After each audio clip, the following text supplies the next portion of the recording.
My name is Tegan Miller, 32 years old, a lieutenant commander in the United States Navy. I stood there, in the familiar VFW hall back home, the air thick with the smell of fried chicken and memory. But the sudden silence was heavier. My father, Colonel Robert Miller, the man this whole town worshipped, looked straight at me, and his voice rang out like a judge's gavel. "She has been nothing but a disappointment to me." The words landed, one by one. To twist the knife, he turned away, placed his hand on the shoulder of a young Navy SEAL, and declared, "This is a man who understands duty." His smirk was the final cut. But then, the SEAL looked at me, his face pale. In a trembling voice, he asked the question that lit the fuse. "Ma'am, are you the Black Widow of the SEALs? If you've ever had to fight for the recognition you deserve from your own family, let me know where you're watching from. Hit that like button and subscribe. Because this isn't just my story, it's ours." The heavy glass door of the VFW post in Fayetteville, North Carolina, swung shut behind me, muffling the evening sounds of home. Inside, the air was a familiar assault on the senses. A thick, warm blanket woven from the smells of crispy fried chicken, creamy potato salad, and the unmistakable scent of cheap domestic beer being poured from a tap. It was the smell of every community event, every fundraiser, every Friday night of my childhood. It was supposed to smell like belonging. Tonight, it felt like a trap. I kept my shoulders back, my posture a reflex drilled into me at Annapolis. A few familiar faces, old friends of my father's, glanced up from their beers. I offered a tight, polite nod. They returned it, but their eyes slid away a moment too soon. A subtle, awkward dance of men who didn't know what to say to the colonel's daughter. The air around me felt charged with an unspoken narrative, one I wasn't privy to but could feel all the same. And then I saw him. My father, Colonel Robert Miller, retired, stood in the center of the room. He wasn't just a man in a room, he was a planet, and everyone else was a moon caught in his orbit. He was laughing, a deep rumbling sound that commanded attention, his hand resting on the shoulder of a young man in civilian clothes who still carried himself with the unmistakable bearing of a warrior. My father was a general holding court with his soldiers. His eyes, sharp and blue like chips of ice, swept the room and found me. For a single, fleeting second, they rested on my face. There was no recognition, no warmth, not even a flicker of acknowledgement. His gaze simply passed over me, continuing its sweep as if I were just another part of the wood-paneled walls, another faded photograph of forgotten heroes. That invisibility, that casual erasure of my existence, hurt more than any shouted reprimand ever could. It was a clean, silent cut, deep and precise. I exhaled slowly, a controlled release of pressure, and found myself an empty corner near a dusty display case filled with medals and folded flags. From here, I could observe without being part of the scene. I felt like a foreign operative on a reconnaissance mission in what was supposed to be my own hometown. The sense of alienation was profound, a cold weight settling in my chest. I was home, but I had never felt more lost. The low hum of conversation quieted as the town mayor, a balding man with a perpetually eager smile, stepped up to a small podium. He tapped the microphone, a squeal of feedback echoing through the hall. "Evening, everyone. Evening. It's an honor to be here tonight to celebrate one of Fayetteville's finest sons, a man who embodies service, honor, and legacy. Colonel Robert Miller." A round of hearty applause filled the room. I watched my father nod, accepting the praise as his due.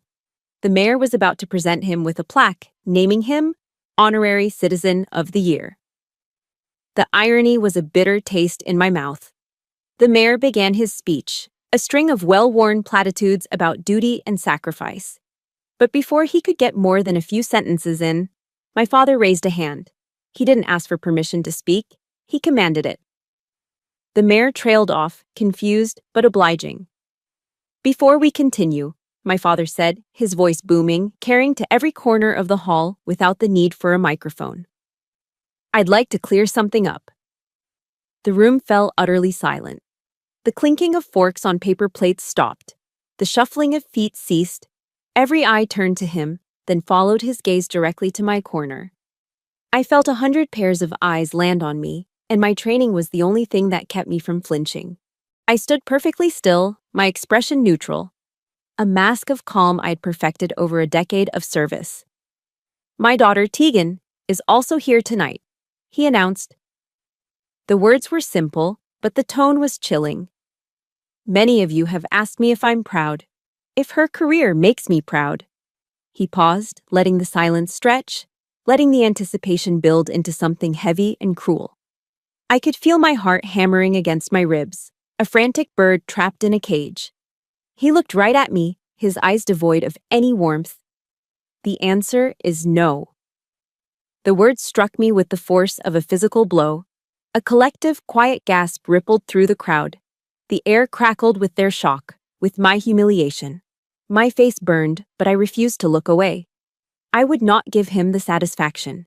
He wasn't finished. She has been nothing but a disappointment to me, he declared, his voice ringing with cold finality.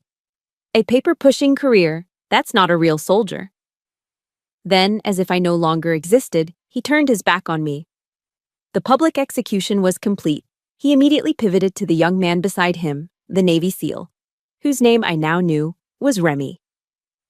My father's entire demeanor shifted. The ice in his voice melted, replaced by a booming paternal pride that I had craved my entire life. But this young man, he said, clapping Remy on the shoulder. This is the legacy a father hopes for, a real warrior, a member of the finest fighting force the world has ever known. The crowd, released from its stunned silence, erupted in applause. It was a wave of validation for my father's cruelty, a social permission slip for my public disgrace. Remy looked deeply uncomfortable, his gaze darting towards me with a flicker of apology. But my father paid him no mind. He just smirked at me over Remy's shoulder, a cruel, triumphant curl of his lip. The message was unmistakable, delivered with brutal efficiency. You see, you are a waste. In that moment of absolute humiliation, my eyes met Remy's. The polite confidence in his face was gone, replaced by something else. Disbelief, confusion, and then a dawning, shocking recognition. He took a half step forward, an involuntary movement toward me, ignoring the proprietary hand my father still had clamped on his shoulder. His voice was not loud, but in the sudden lull after the applause, it cut through the air, trembling, but perfectly clear. Ma'am, he started, his eyes locked on mine. I'm sorry, but are you the Black Widow of the SEALs? The applause died as if a switch had been flipped. The shuffling stopped. The breathing seemed to stop.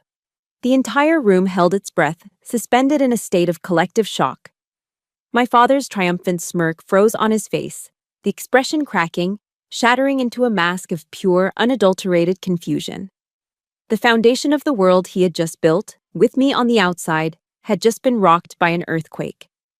The balance of power in the room had just tilted, dramatically and irrevocably. That one question from Remy, "Are you the Black Widow?" acted like a key, unlocking a door to the past I had long kept sealed.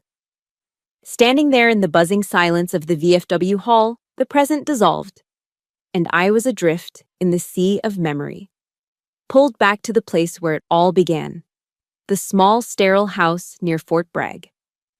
Our house never smelled like a home. Other kids' houses smelled of baking chocolate chip cookies or cinnamon. Ours smelled of shoe polish and bitter black coffee.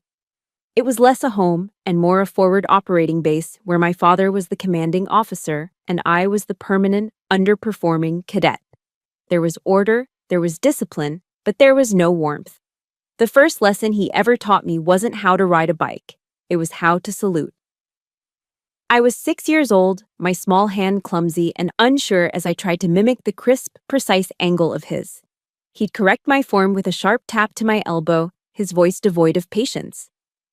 Again, Miller, he would command, using our last name as if my first was a privilege I hadn't yet earned. Dinners were the worst. We'd sit at the polished mahogany table, the silence as thick and oppressive as the humidity of a North Carolina summer. It felt like a mission briefing where no one had anything to report. I learned to eat quickly and quietly, to make myself as small as possible. The only sound was the rhythmic ticking of the grandfather clock in the hall, counting down the seconds until I could be dismissed. But there was one small act of rebellion in that dictatorship of discipline: my mother, Martha. Every night, after I'd retreated to my room, she would slip in and place a single Hershey's chocolate bar under my pillow. She'd do it without a word, just a soft smile and a gentle squeeze of my shoulder. It was a secret treaty of love, a silent acknowledgement that she saw the little girl drowning beneath the soldier my father was trying to build. That small square of chocolate was my only proof that affection existed within those walls. I remember when I was 12, I found a stray puppy. A scruffy little terrier mix with one floppy ear and boundless energy. I named him Rusty. For 2 weeks, he was my secret, my co-conspirator. I'd sneak him food from the kitchen and play with him in the woods behind our house. He was the first living thing that had ever looked at me with pure, uncomplicated adoration. He was my first taste of unconditional love. Then, my father found him. I came home from school one day to find Rusty's leash on the kitchen counter and an empty space where his water bowl had been. When I asked where he was, my father didn't even look up from cleaning his service pistol. "I took it to the pound," he said, his voice flat. Tears streamed down my face. I begged him, pleaded with him to go back and get Rusty. I promised I'd take perfect care of him. He finally stopped what he was doing and looked at me, his eyes cold and hard. "An officer has no room for weakness," he said, his voice like chipping ice. "You have to learn to cut things away. Attachments are a liability." He wasn't just talking about a dog. He was giving me a lesson about myself, about the parts of me he found unacceptable. I learned that day that in my father's world, love was just another word for weakness. 3 years later, that lesson was reinforced. I was 15, sitting at that same silent dinner table. I had spent months dreaming, researching, and finally building up the courage. I took a deep breath. "Dad," I said, my voice barely a whisper, "I want to apply to the Naval Academy, to Annapolis." He was reading the Wall Street Journal, the paper held up like a fortress between us. He didn't lower it. He didn't even flinch. His voice came from behind the page, muffled and dismissive. "The Navy needs men who can lead, Tegan, not girls who want to play war." The words slammed a door in my face, the sound of it echoing in the silence. My dream, so bright and full of hope just a moment before, was now just a pile of ash on the floor. I felt the familiar sting of not being good enough, not being the right gender, not being the son he always wanted. But later that night, my mother came into my room. She sat on the edge of my bed and took my hand. "An eagle doesn't ask for permission to fly, my love," she whispered, her voice a warm current in the cold house. "It just spreads its wings." Her words were the spark. With her quiet help, I secretly prepared my application. I studied for the SATs until my eyes burned, wrote essays late into the night, and pushed myself in sports. I was accepted. The official acceptance letter, thick and embossed with the Academy's seal, felt heavier than any medal. I placed it on the dining room table, right next to his plate, my heart pounding. He came home, saw the envelope, and picked it up. He read the letter, his face an unreadable mask. For a moment, a wild, foolish hope flared in my chest. Maybe now, I thought. Maybe this is enough. He folded the letter, placed it neatly back in the envelope, and pushed it to the side. "Your dinner is getting cold," was all he said. He didn't come to my high school graduation. The day I left for basic training, the day I was supposed to begin the life he'd modeled for me, he didn't even come to the door. I saw him for a fleeting moment, a silhouette standing at the living room window, watching as I climbed onto the bus. There was no wave, no word of farewell. Just a shadow in a window. As the bus pulled away, I looked back at that house one last time. The sadness I expected to feel wasn't there. In its place was a cold, hard resolve, a determination forged in the fire of his rejection. I would build a legacy of my own, one so undeniable that even he wouldn't be able to ignore it. I would become someone he couldn't just look past. The only thing he couldn't take from me was my mother's legacy. Before I left, she had given me her old, dog-eared copy of Meditations by Marcus Aurelius. Inside the front cover, her elegant handwriting had underlined a single sentence. The impediment to action advances action. What stands in the way becomes the way. That was the real inheritance I carried with me. Not my father's cold medals or his rigid sense of honor, but my mother's quiet, unbreakable resilience. That was the code I would live by. If you've ever had someone try to put you in a box you didn't belong in, hit that like button. And if you had a secret supporter like my mother, comment with a single word. Eagle. Let's see how many of us learn to fly on our own. But sitting on that bus, clutching that book, a cold dread washed over me. I was finally on my way, but I had to wonder, was I running toward a fight I could never win? The question hanging in my mind on that bus leaving Fayetteville, was I running toward a fight I could never win, found its answer not in a single moment, but over years of relentless effort in a world that wasn't built for me. After graduating from the academy and proving myself in intelligence, I was eventually assigned to a joint task force, detailed to the Naval Special Warfare Command in Coronado, California, the home of the Navy SEALs. The moment I walked onto that base, I knew the fight had just begun. It was like stepping into a world of giants. These men were titans, carved from granite and forged in crucibles I could only imagine. And then there was me, a 5'6" intelligence officer. They didn't just look at me, they looked through me. The skepticism was a physical presence in every room I entered, a wall of doubt I had to scale every single day. In the mission briefing rooms, the air thick with testosterone and the smell of stale coffee, my voice often felt like it was absorbed by the soundproofing on the walls. I would present my analysis, my data-driven projections, and the operators would listen with a polite, vacant patience before turning to one another to discuss the real plan. Behind my back, I heard one of the younger SEALs call me the school teacher. I never confronted him. I knew that in this world, words were cheap currency.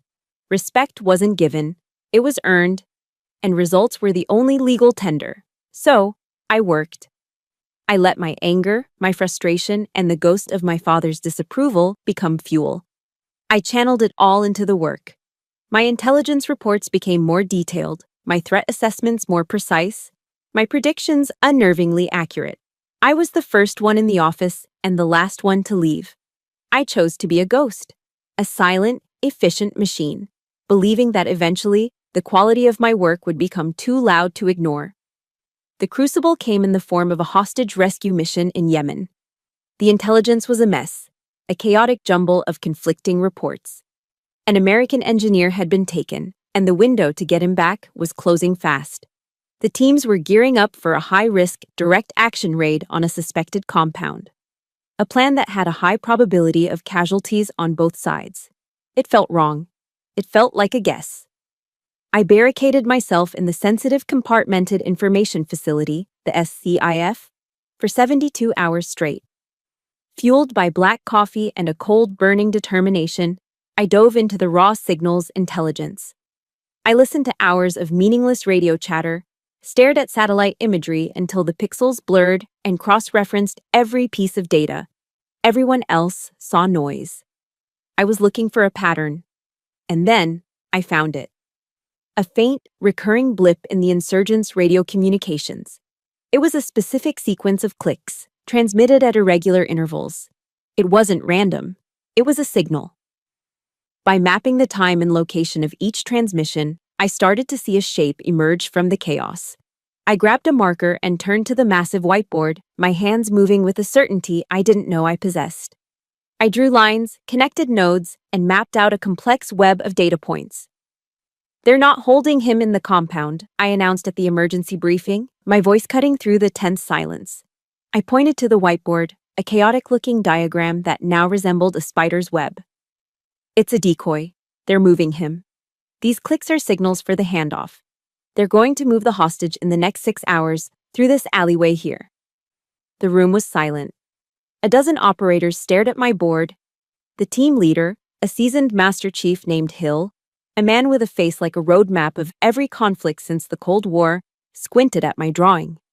He traced the lines with his finger and muttered, just loud enough for me to hear, "Looks like a damn spider web."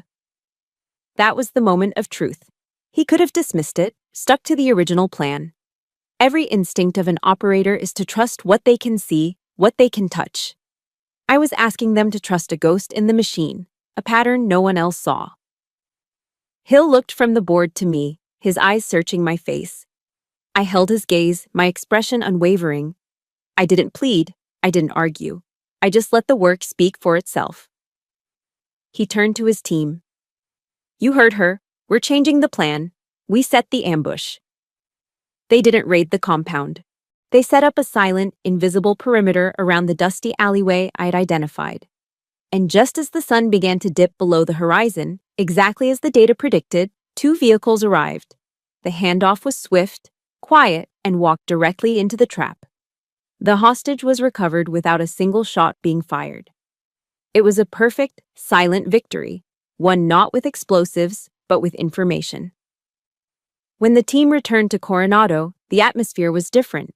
The skepticism was gone, replaced by a quiet, profound respect. They looked at me, and for the first time, they saw me. Hill walked over, his boots heavy on the concrete floor. You spun the web, he said, his voice a low gravel. And they never saw the silk. He paused, then gave a slight nod. We go into the lion's den, but you're the one who keeps the lions from biting. From now on, that's what we'll call you. And just like that, the name was born. Not the school teacher. Not Miller. The Black Widow? It wasn't a name meant to be fearsome. It was a mark of trust. It meant I was their protector, the one who saw the invisible threats, the one who spun the web that kept them safe.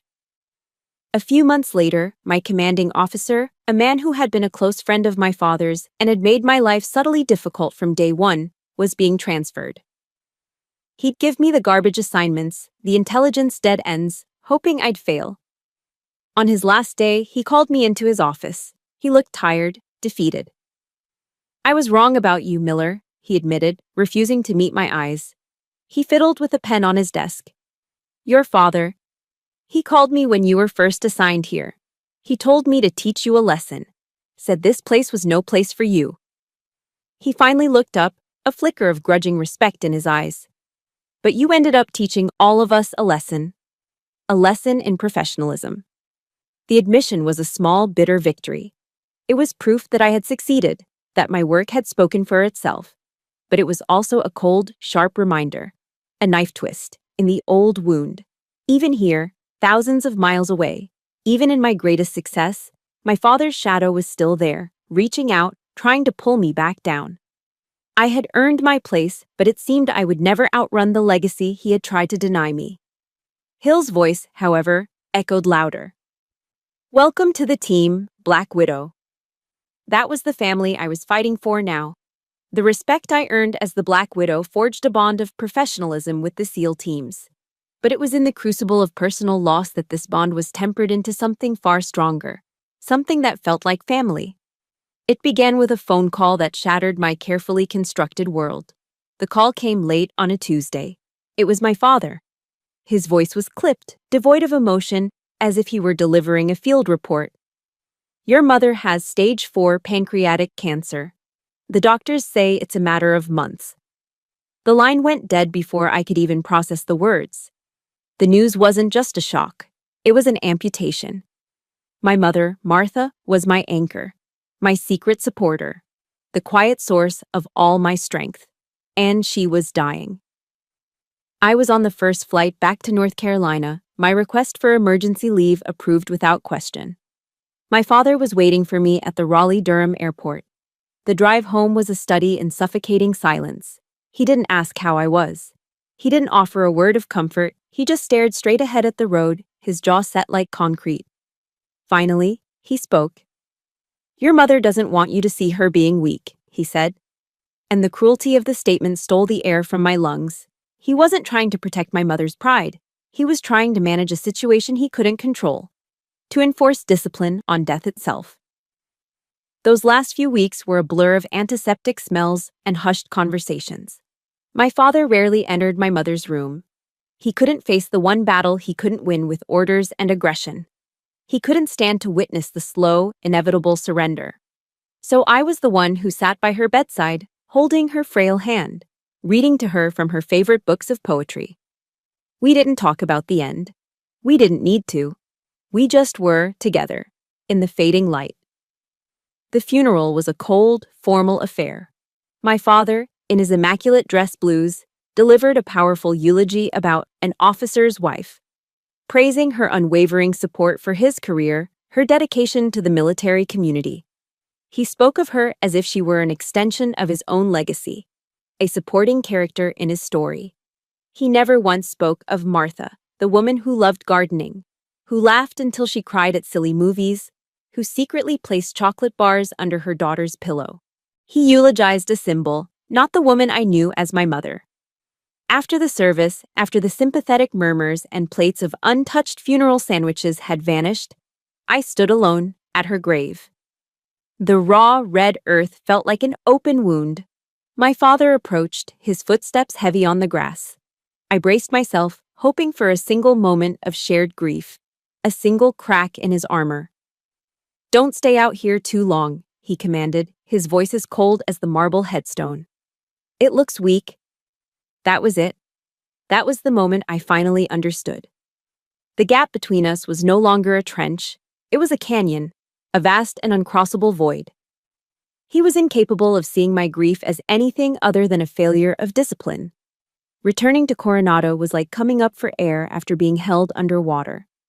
The grief was a physical weight, a shroud I couldn't seem to shake.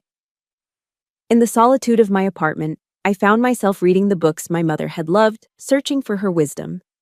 I picked up a book by an author she admired, Brené Brown. I read about courage and vulnerability, about how owning our stories of pain can make us stronger.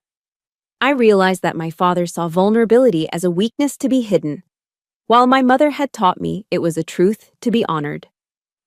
Remembering her words, "Train for the harsh weather," I knew I couldn't let my grief become a destructive storm. It had to become something else. It had to become a mission. I started a small, unofficial ritual during my briefings. I noticed how the operators, these unbreakable men, would bottle everything up. They'd return from brutal deployments and pretend everything was fine. The standard, "How are you doing?" was always met with a stoic, "I'm good." It was a wall no one could get past, so I changed the question. At the end of a briefing, I'd look at the team and ask, "All right, what's the weather report?" They'd look at me, confused at first. I'd elaborate. "What's the weather inside? Sunny? Partly cloudy? Is there a storm coming in?" It was a simple, metaphorical shift, but it changed everything. It gave these warriors a new language, a safe way to talk about their internal state without feeling like they were admitting weakness. "A little cloudy on the horizon, ma'am," one might say. Or, "Forecast calls for a hurricane, but I've got it boarded up." It created a space for honesty, a quiet acknowledgement that even the strongest soldiers have internal battles. I had taken my mother's legacy and given it to them. In doing so, the teams became more than just my colleagues. They became my family. They remembered my birthday when my own father didn't. They listened patiently when I shared a story about my mom. They fiercely protected me from any whisper of gossip or disrespect on the base. One afternoon, a few weeks after I'd returned from the funeral, one of the quietest members of the team, a breacher named Jax who rarely said more than 3 words at a time, found me by the coffee machine. He didn't say anything. He just held out his hand. In his palm was a bracelet, intricately braided from black and tan paracord, the kind they make to pass the long, empty hours on deployment. I took it from him. He cleared his throat and looked at a spot on the wall just past my shoulder. "My mom died of cancer, too," he said, his voice a low rumble, and then he just nodded and walked away. That small gesture, that simple, shared truth, meant more to me than 1,000 empty platitudes. It was an anchor in my storm. I realized I had spent my entire life chasing the approval of a man who was incapable of giving it. I had been knocking on a locked door, begging to be let in, while a real family had been building itself around me all along. A family forged not by blood, but by shared risk, mutual respect, and the quiet understanding of a paracord bracelet. One day, a care package arrived for me at the office. It was a large cardboard box with no return address. Inside, it was filled not with expensive gifts, but with things they knew I liked. A bag of my favorite dark roast coffee, beef jerky, a new thriller novel. Tucked inside was a handwritten note on a crumpled piece of paper. It was short and to the point. "Weather at home is stormy," it read, "but it's always clear skies here. Your family." The contrast with my father's cold silence was a gut punch. That box, filled with cheap snacks and a paperback book, was the warmest homecoming I had ever known. My family in Coronado had given me a safe harbor, a place where the weather was always clear. But you can't outrun a storm forever. Sometimes you have to fly back into it. I had no intention of coming home for this leave. My plan was simple: decompress in San Diego, maybe drive up the coast. But a phone call from Mrs. Gable, my mother's old friend from her gardening club, changed everything. Her voice was hesitant, laced with concern. "Tegan, dear, your father. He's selling some of Martha's things. An estate sale." The words hit me with a cold, sickening thud. He wasn't just clearing out a room, he was erasing her. I knew then that I had to go back. Not for a confrontation, not for him. I was going back on a recovery mission, to save what was left of my mother's memory. The moment I stepped into my childhood home, I knew I was too late. My mother's room, once a sanctuary of soft colors, books, and the faint scent of lavender, had been sterilized. Her bookshelves were gone, replaced by glass cases displaying my father's military medals and commendations. Her beautiful oak vanity was gone, a sterile filing cabinet in its place. He had turned her space into a museum for himself. "Had to clear out the non-essentials," he stated, walking into the room without so much as a hello. For him, the memory of his own wife was non-essential, a liability, an attachment to be cut away, just like my childhood dog. Before I could even respond, I heard a thud from the backyard. I walked to the kitchen window and saw him with a young man I didn't recognize, strong, confident, the same Navy SEAL I would later see at the VFW hall. My father was showing him how to throw an axe at a large wooden target he'd set up against an old oak tree. The young man, Remy, threw, and the axe sank into the wood with a satisfying thwack. My father clapped him on the shoulder, a wide, proud grin on his face. "Good job, son," he boomed. Son. The word wasn't just a word. It was a gunshot in the quiet of my heart, a term of endearment and approval he had never, not once, used with anyone. He had found his replacement. He had found the son he always wanted, and he was parading him in the backyard of the home he was systematically purging of my mother. I felt a surge of something cold and sharp, but it wasn't the hot shame of my youth. It was the icy calm of a strategist assessing a battlefield. I knew then that the event at the VFW hall that night wasn't just a ceremony to honor him. It was a stage. He had intentionally invited Remy, this perfect symbol of his legacy, to create a public spectacle. A carefully orchestrated drama where he could finally, definitively, present his chosen heir to the whole town and cast me out once and for all. A part of me wanted to turn around, get back in my rental car, and drive straight to the airport. But I didn't. He didn't get to control this narrative. I wasn't going for him. I was going for them. The other veterans in that hall. The men who had served with integrity. The ones who had been real friends to my mother. The ones who deserved respect. I would go to honor them, and I would not be chased out of my own hometown by his pathetic theater. So I went. I walked into that hall, felt the familiar awkwardness, endured his dismissive gaze, and found my corner. I watched him work the room, a politician on campaign, shaking hands, accepting praise. I was an observer, detached, analyzing his movements. When the mayor began to speak, and my father cut him off to turn the spotlight on me, I was ready. I felt the weight of every eye in the room land on me, a heavy, suffocating blanket. But this time, something was different inside me. The searing heat of shame I would have felt years ago was gone. In its place was a strange, chilling calm.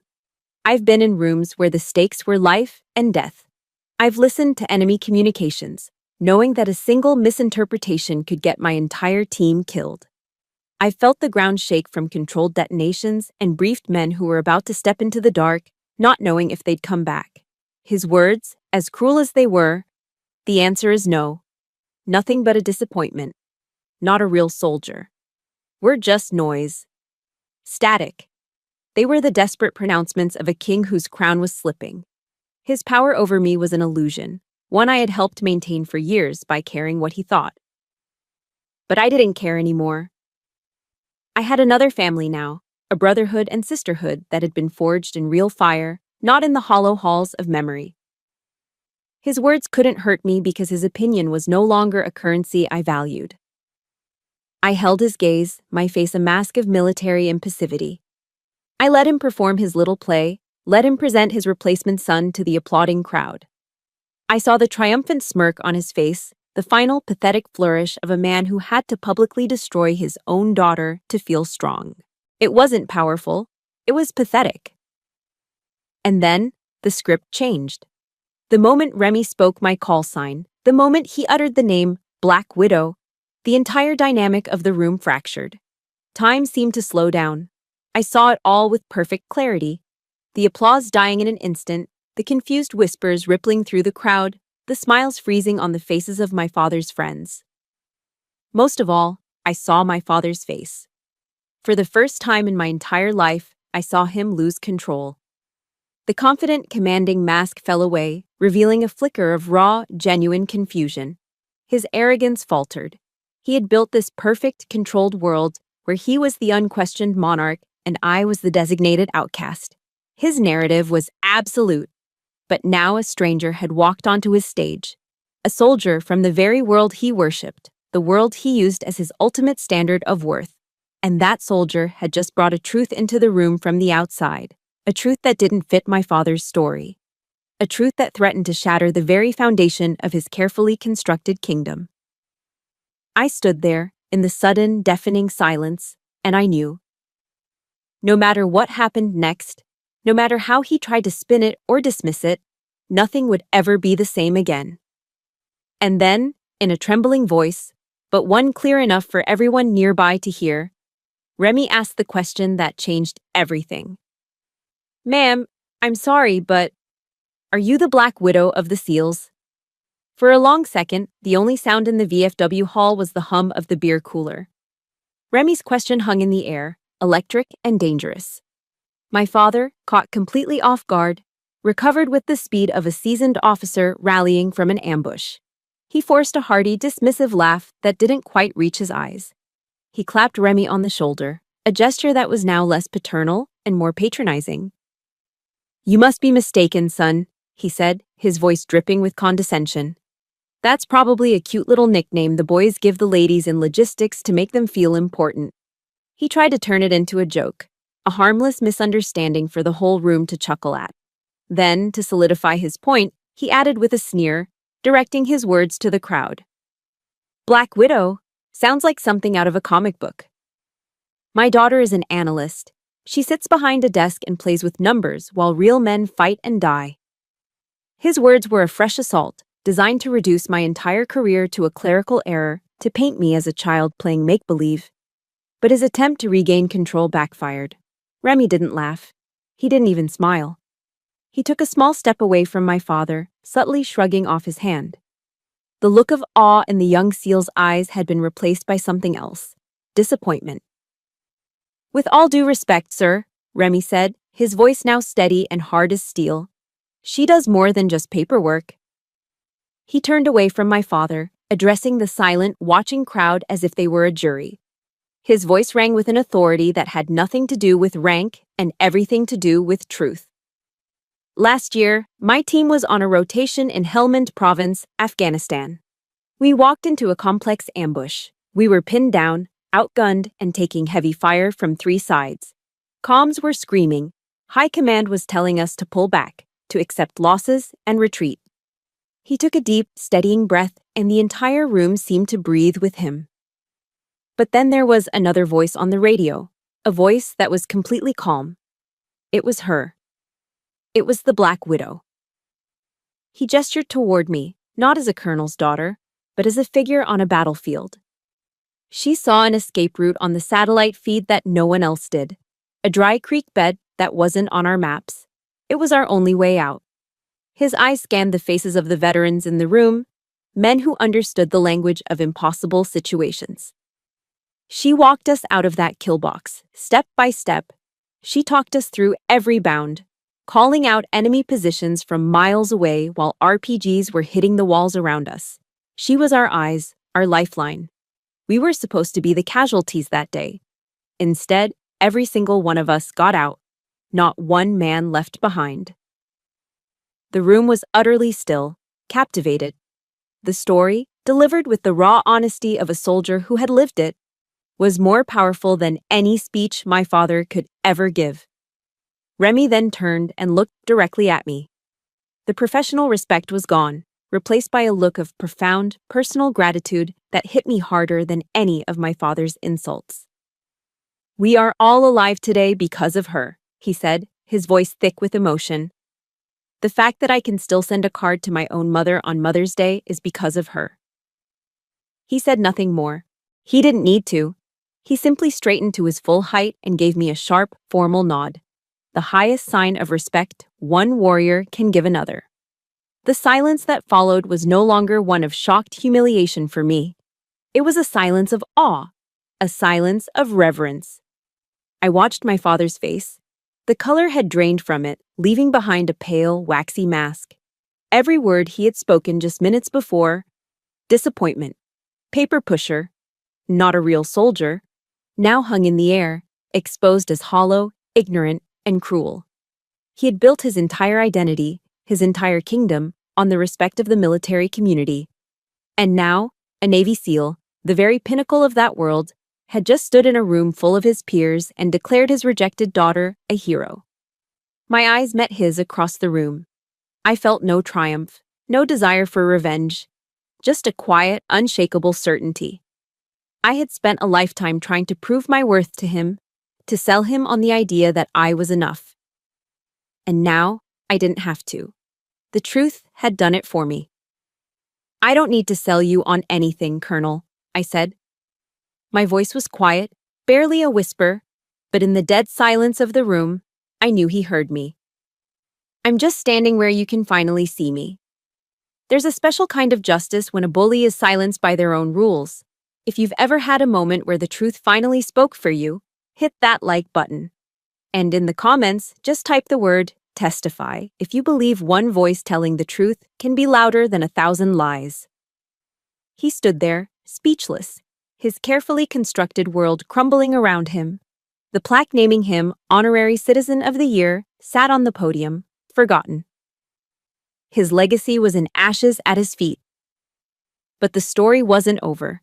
The shift in power was not yet complete. From the back of the room, there was a scraping sound of a chair on the worn linoleum floor. An old man was slowly, deliberately, getting to his feet.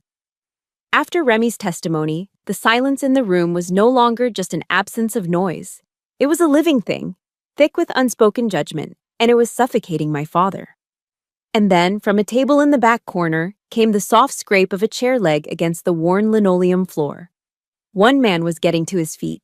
He moved slowly, deliberately, as if every joint ached with the memory of a long-ago war.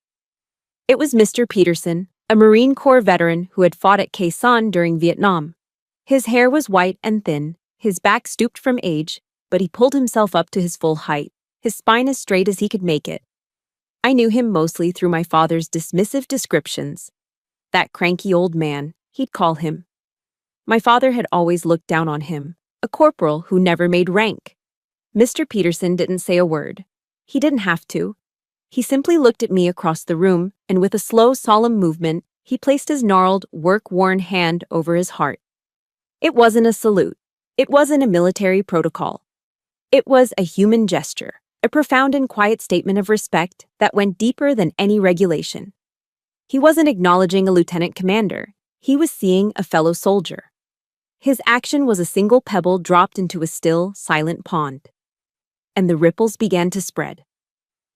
A woman near the front, a Desert Storm Air Force veteran, stood up.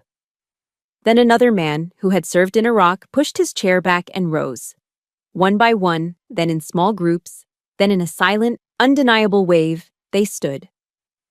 The men and women of Fayetteville, the quiet heroes of the Gulf War, of Afghanistan, of conflicts whose names were fading from headlines but were etched forever into their souls.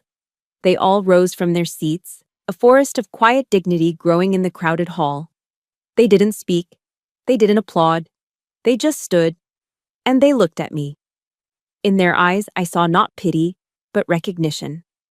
They weren't seeing the colonel's disappointing daughter. They were seeing one of their own. They were welcoming me into a family I never knew I had. A family bound not by blood, but by a shared oath and a silent understanding of sacrifice. I watched my father. His head swiveled from side to side, his eyes darting around the room, desperately searching for an ally, for a single friendly face that remained seated with him. But there were none. The entire room, his audience, his kingdom, was now standing in silent tribute to the daughter he had just disowned. He, Colonel Robert Miller, the man who was always the center of attention, the guest of honor, was now an island. He sat alone at his table, utterly isolated by a rising tide of respect that was not meant for him. For the first time in my life, I saw him not as a towering figure of authority, but as a small, lonely old man. The armor of his medals and his rank, once so intimidating, now looked flimsy and useless. It couldn't protect him from this. It couldn't protect him from the quiet, collective judgment of his peers. Tears welled in my eyes, blurring the faces before me into a sea of supportive figures. I thought of a quote from Martin Luther King Jr. that my mother used to read to me. In the end, we will remember not the words of our enemies, but the silence of our friends.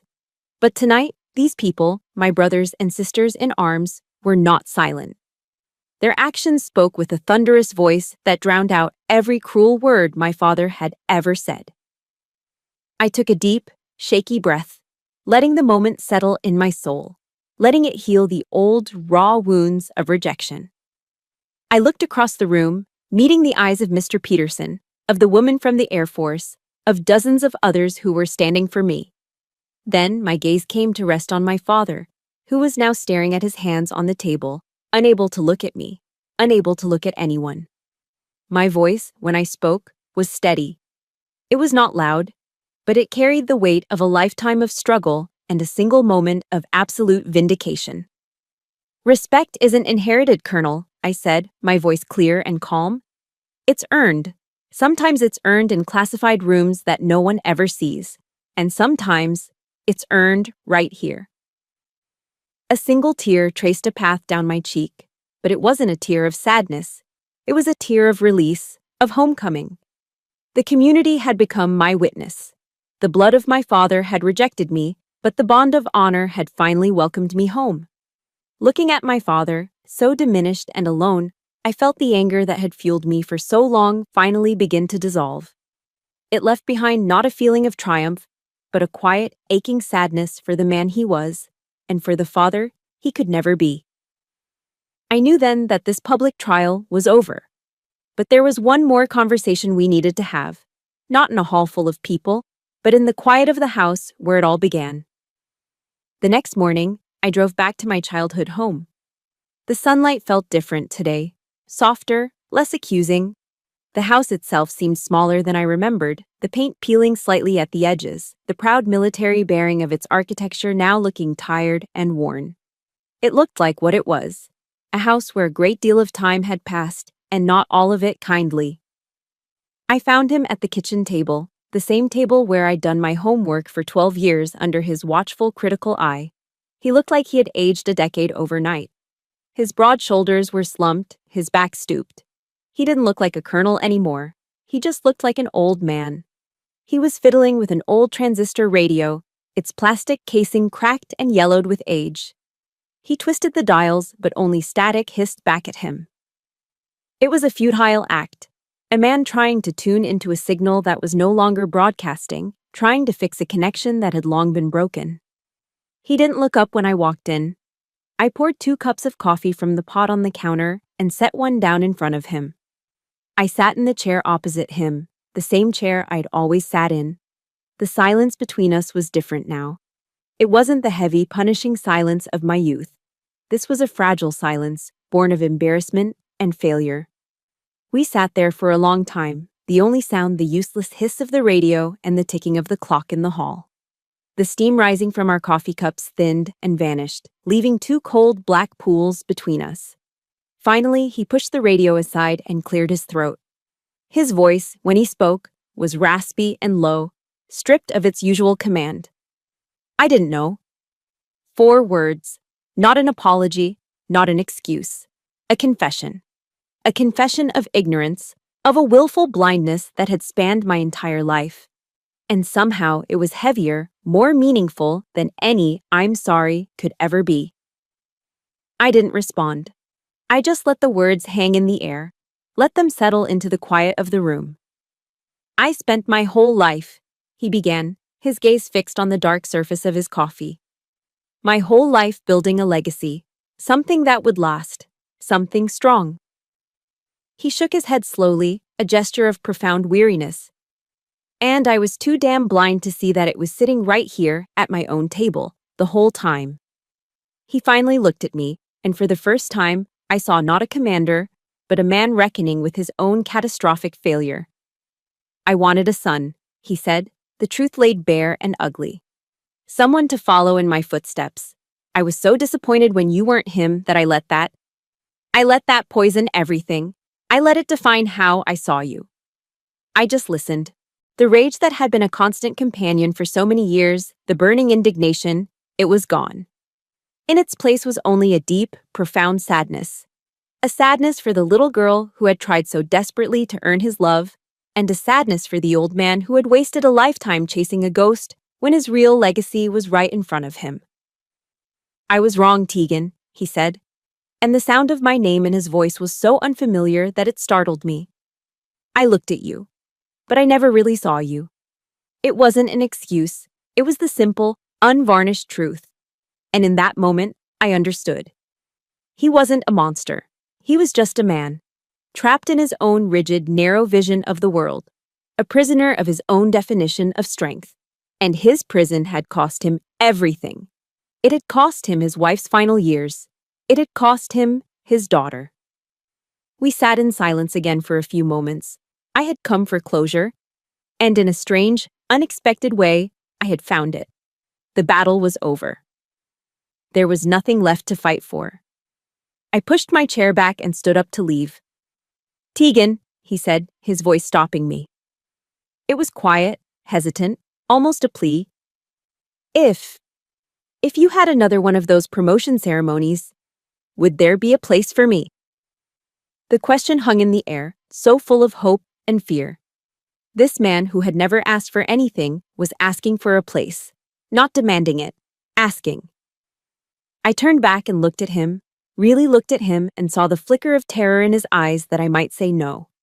Always, I said, and I meant it. It wasn't forgiveness, not yet. It wasn't a promise that everything would be okay. But it was a possibility. It was a door left unlocked. As I reached the doorway, he called out my name one last time. I paused, my hand on the frame. Proud, he said, the word catching in his throat. He cleared it and tried again, his voice cracking. I am proud of you, even if I never knew how to say it. I walked out of that house and into the morning sunlight, leaving the colonel behind. In his place was just my father, an old man sitting alone at his kitchen table, trying to find a clear signal in the static. Leaving my father's house, I didn't feel like a victor. There was no sweet taste of triumph, no satisfaction from winning a war. There was only a vast, hollow emptiness. For my entire life, I had been fighting a battle, convinced that the finish line was my father's approval. I realized now that I had been fighting for the wrong prize. The real finish line wasn't his acceptance. It was my own. I didn't go back to the hotel. Instead, I drove to a quiet lake on the outskirts of town, a place my mother and I used to walk. I sat on a weathered wooden bench overlooking the still, gray water and just let the world be silent for a while. The complex emotions washed over me in waves. The relief of the confrontation, the sadness for a relationship that would never be what I wanted, the profound sense of loss for all the years we could have had. I just sat there, letting the storm inside me finally quiet down. That afternoon, I went back to the house one last time to pack the few remaining boxes of my mother's belongings. In the back of her closet, tucked away under a stack of old blankets, I found a small wooden letter box. My heart clenched. Inside, I found a stack of letters bound with a faded ribbon. They were my letters. All the letters I'd sent home over the years from Annapolis, from my various posts, still sealed in their envelopes, postmarked, and untouched. A familiar hot surge of anger rose in my throat. He hadn't even bothered to open them. But then, underneath them, I found something else. A stack of thin airmail paper covered in my mother's elegant looping script. They were drafts, dozens of them. Letters she had written to me, but had never sent. Page after page was filled with the words I had longed to hear. My dearest Tegan, I am so incredibly proud of you. Stay strong, my little eagle. Don't let anyone tell you how high you can fly. I read about your unit in the paper today, and my heart swelled with pride. She had been there all along, my silent champion, fighting her own quiet war against my father's suffocating disapproval. She was a dissident in her own home, her love a form of secret resistance. My tears fell onto the yellowed paper, not tears of anger anymore, but tears of understanding. Of love. I had never been truly alone. Her support had always been there, just silenced. With that realization, something inside me shifted permanently. I began to think about forgiveness. Not the kind you see in movies where everything is forgotten and everyone hugs in the end. I couldn't erase the years of pain. I couldn't forget the calculated cruelty. But I could choose to stop carrying it. I thought of a book my mother loved, Viktor Frankl's Man's Search for Meaning. There was a line in it that had always stayed with me. Between stimulus and response, there is a space. In that space is our power to choose our response. In our response lies our growth and our freedom. My father's actions were the stimulus. My anger and my desperate need for his approval had been my response for 32 years. Now, in that quiet space Frankl wrote about, I finally found the freedom to choose a different response. Forgiveness for me wasn't about absolving him. It was about liberating myself. It was the act of handing him back the weight of his own actions instead of carrying them on my shoulders for the rest of my life. It was a boundary, not a bridge. Before I left town, I sat down and wrote him a short letter. It wasn't angry or accusatory. It was a redrawing of the map of our relationship. Dad, I wrote, I will always be your daughter. But I am also a naval officer, a leader, and a woman who has found her own way in the world. I hope that one day you can learn to respect all of those things. I sealed it and left it on the kitchen table where he would find it. My last stop was the cemetery. I walked to my mother's grave, the fresh earth now covered with a neat square of green sod. The air was cool and still. I didn't cry. I just stood there, feeling a sense of peace that had been a stranger for so long. I had kept my unspoken promise to her. I had trained for the harsh weather. I had flown into the storm and come out the other side. I placed a single wild Queen Anne's lace, her favorite, on the grave. I'm okay, Mom, I whispered to the gentle breeze, the words feeling truer than anything I had ever said. The weather inside me is finally clear. It was a goodbye to the little girl who had spent her life fighting for her father's love, and a quiet hello to the woman who no longer needed it. It was a new beginning. When I returned to Coronado, the word home no longer felt like a complicated, painful puzzle. Home was the warm California sun on my face. Home was the salty air of the Pacific. Home was walking back into my office and seeing the faces of my team. They didn't ask questions about my leave. They didn't need to. There was just a quiet understanding, a series of knowing nods that said, "Welcome back, we've got your six." Remy found me later that day, catching me as I was grabbing a coffee. He was hesitant, the bravado of a young SEAL replaced by a quiet humility. "Commander," he said, using my official title. I just wanted to say, thank you. For everything. I knew he wasn't just talking about Helmand, he was talking about the VFW hall, about speaking a truth he didn't have to. I just nodded. We both understood. I realized then that my father's definition of legacy, a name carved on a memorial stone, a bloodline to carry on a military tradition, was so small, so hollow. My legacy wasn't a name. It was the safety of these soldiers. It was the unspoken trust in their eyes.